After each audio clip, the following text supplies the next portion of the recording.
నమస్తే.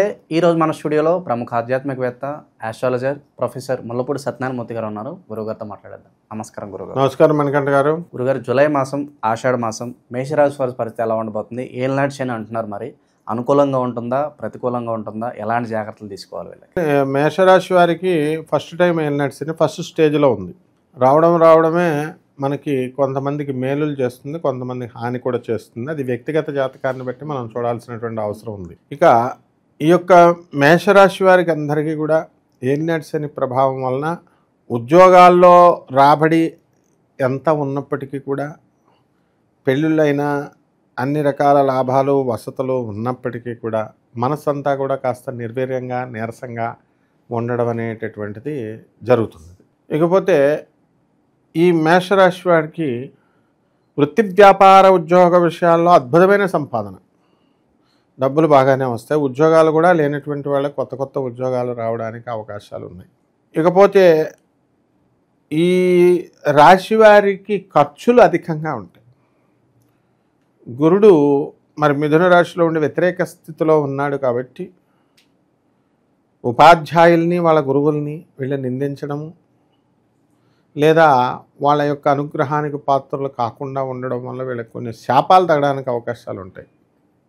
చిన్నప్పుడు మాస్టర్లను తిట్టిన, జ్యోతిష్కులకి గురువులకి కామెంట్స్, బ్యాడ్ కామెంట్స్, మంచిగా చెప్తున్న వాళ్ళకి కూడా నిరుత్సాహపరుస్తూ వాళ్ళు పెట్టిన అటువంటి వాళ్ళకి ఈ యొక్క గురుగ్రహ దోషం తగిలి భార్యలు వదిలేస్తారు వీళ్ళని. అసలే పాపం చాలామంది ఈ యొక్క దోషాలలో చెప్పేటటువంటి వాళ్ళకే పాపం భార్య ప్రాబ్లమ్స్, పిల్లల ప్రాబ్లమ్స్ ఇలా ఉంటాయి. అది కర్మ అన్నమాట. చెప్పేటటువంటి జ్యోతిష్కులకే ఉంటారు. మరి వాళ్ళ గురుస్థానంలో ఆధ్యాత్మికవేత్తలు కానీ వీళ్ళకి అన్నప్పుడు వాళ్ళని సద్విమర్శ అయితే పర్వాలేదు, సద్విమర్శ కాకుండా సరదాగా చేస్తేనే ఇలాంటి గురుదోషాలు వస్తాయి. అలాగే పితృదోషాలు కూడా వీళ్ళకి తగలడానికి అవకాశాలు ఉన్నాయి. ఇప్పుడు ప్రజెంట్ ఈ యొక్క రవిగ్రహము వృషభ రాశిలోకి వస్తున్నాడు. ఆ తర్వాత దీనివల్ల ఏం జరుగుతుందంటే, ఈ యొక్క ఆల్రెడీ ఉన్నాడు ఇప్పుడు జూలై 14 వరకు ఉండి, ఆ తర్వాత నుంచి మిథున రాశి సంచారం ఇలా ఉంటాయన్నమాట కొన్ని లెక్కలు. దానికి వల్ల వీరికి తల్లిదండ్రులకి వీళ్ళు మాట ఎదిరించినా, తల్లిని తిట్టినా, తల్లిని కొట్టేవాళ్ళు కూడా ఉన్నారు. కొంతమంది తండ్రిని కొట్టేవాళ్ళు ఉన్నారు. ఆస్తుల కోసం ఇచ్చేనే అనేసి తల్లిదండ్రులను వదిలిపడేసేయాలా. అటువంటి వాళ్ళకి పితృమాతృ రుణాల వల్ల వీళ్ళు ఎదగడం అనేటటువంటిది, డెవలప్మెంట్ అనేటటువంటిది ఉండదు. కాబట్టి మీరు సారాయి వ్యాపారం చేస్తే బాగుంటుంది.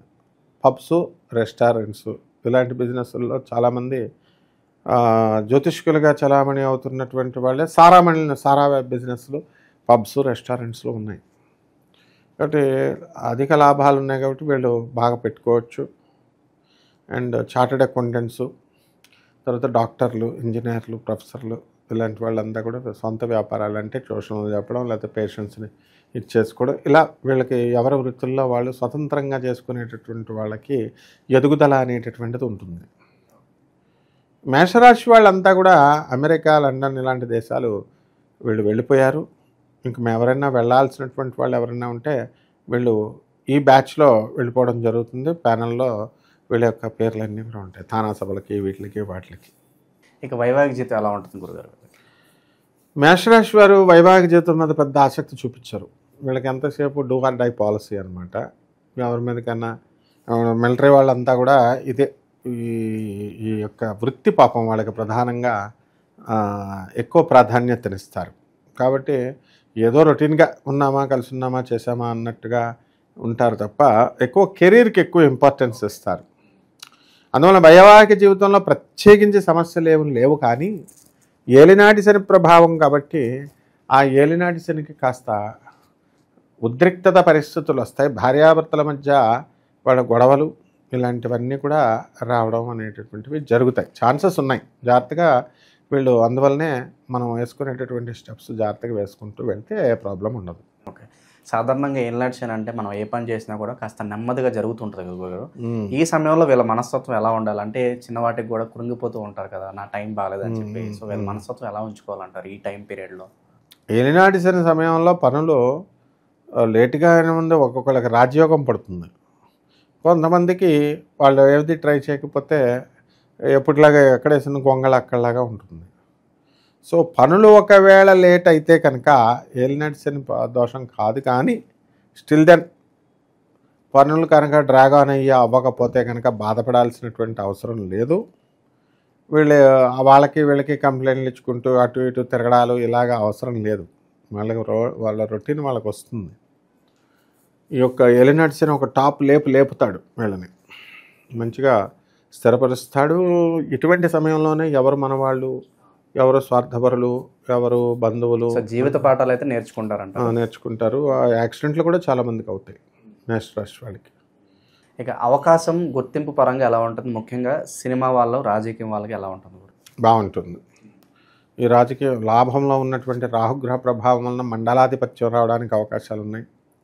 ఈ రాజకీయ నాయకులు కూడా మంచిగా డెవలప్మెంట్ అనేటటువంటిది ఉంటుంది. శుక్రుడు కూడా స్వక్షేత్రగతుడై ఉన్నాడు. ఆ తర్వాత మనకి మిథున రాశి సంచారము, ఇవన్నీ కూడా శుభశకునాలు మనకు చూపిస్తున్నాయి. అందువలన సినీ సంగీత సాహిత్య రంగాలలో ఉన్నటువంటి వాళ్ళందరికీ కూడా గుర్తింపు రావడం అనేటటువంటిది జరుగుతుంది. ఇక లేడీ డామినేషన్ ఎక్కువ ఉంటుంది సినిమాల్లో. హీరో యొక్క పాత్ర తగ్గి హీరోయిన్ పాత్రలు ఎక్కువగా ఉండేటటువంటి సినిమాలలో వీళ్ళందరూ కూడా ఈ మేషరాశి వాళ్ళు యాక్టింగ్ చేయడం అనేటటువంటిది జరుగుతుంది.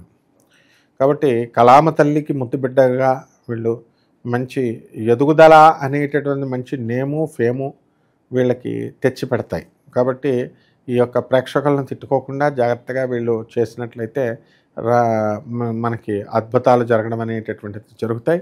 ఏదో తమాషా కోసం రామ్ గోపాల్ వర్మనో లేకపోతే మరొకళ్ళనో అలా పెట్టి దాన్ని చీప్ చేసుకోకూడదు. ఈ సినిమా రంగం అనేటటువంటిది చాలా పరమ పవిత్రమైనటువంటి రంగం.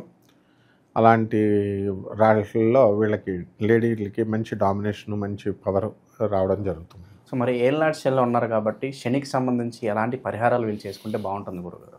ఏలినాటి శనికి ఎప్పుడు కూడా శని జపం చేసుకోవాలి, శని స్తోత్రాలు చదువుకోవాలా. శనికి కిలోంపావు నల్ల నువ్వుల్ని, నల్లని వస్త్రాన్ని పేద బ్రాహ్మణులకి శనివారం నాడు ఉదయం 8 గంటలకు దానం చేసుకోవాలా. దశ మహావిద్యల్లో ఒకటైనటువంటి మహాకాళి అమ్మవారి యొక్క పూజలు, ఆ మంత్రాలు, తంత్రాలు చేసుకోవడం ద్వారా అద్భుతంగా కలిసి వస్తుంది.